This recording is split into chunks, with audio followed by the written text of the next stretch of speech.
میں آسمان کو کھلا ہوا دیکھتا ہوں۔ پہلی تلاوت رسولوں کے اعمال 6 باب 8ویں سے 10ویں اور 7 باب 54 سے 59ویں آیت تک۔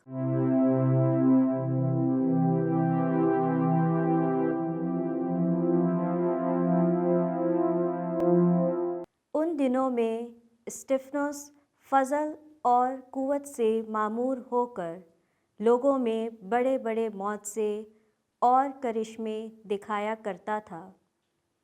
تب اس عبادت خانے سے جو ارارکا کہلاتا ہے اور کروانیوں اور اسکندریوں اور ان میں سے جو کلیکیا اور آسیہ سے تھے، بعض اٹھ کر اسٹفنوس سے بحث کرنے لگے۔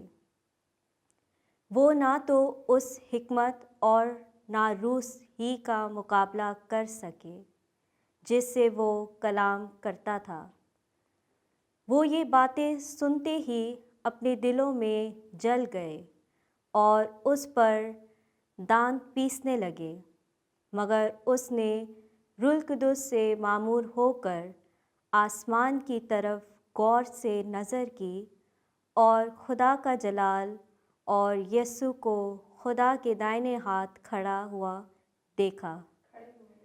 ہوئے دیکھا اور کہا، دیکھو، میں آسمان کو کھلا اور ابن انسان کو خدا کے دائیں ہاتھ کھڑے ہوئے دیکھتا ہوں۔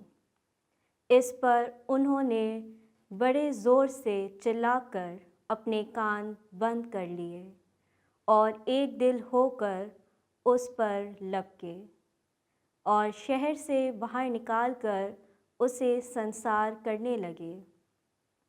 اور گواہوں نے اپنے کپڑے شاؤل نامی ایک نوجوان کے پاؤں کے پاس رکھ دیے۔ پس جب وہ اسٹفنوس کو سنسار کر رہے تھے تو اس نے دعا کر کے کہا کہ اے خداوند یسوع، میری روح کو قبول کر۔ پاک کلام کے پڑھے اور سنے جانے پر خداوند کی برکت ہو، خدا کا شکر ہو۔ جماعتی جواب: اے خداوند، میں اپنی روح تیرے ہاتھوں میں سونپتا ہوں۔ تو میرے لیے پناہ کی چٹان اور حصین قلعہ ہو، تاکہ میں تجھ سے نجات پاؤں، کیونکہ تو میری چٹان اور میرا قلعہ ہے، اور تو اپنے نام کی خاطر میری ہدایت اور رہنمائی کرے گا۔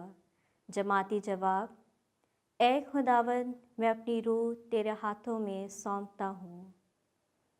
میں اپنی روح تیرے ہاتھوں میں سونپتا ہوں۔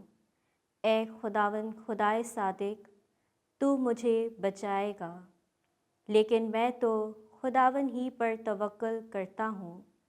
میں تیری رحمتوں سے خوش و خرم ہوں گا۔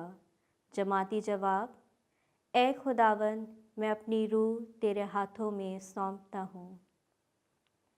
اپنے خادم پر اپنا چہرہ جلوہ گر فرما، اپنی شفقت سے مجھے بچا لے۔ تو ان کو آدمیوں کی بندشوں سے اپنے دیدار کی پناہ میں محفوظ رکھتا ہے۔ جماعتی جواب: اے خداوند، میں اپنی روح تیرے ہاتھوں میں سونپتا ہوں۔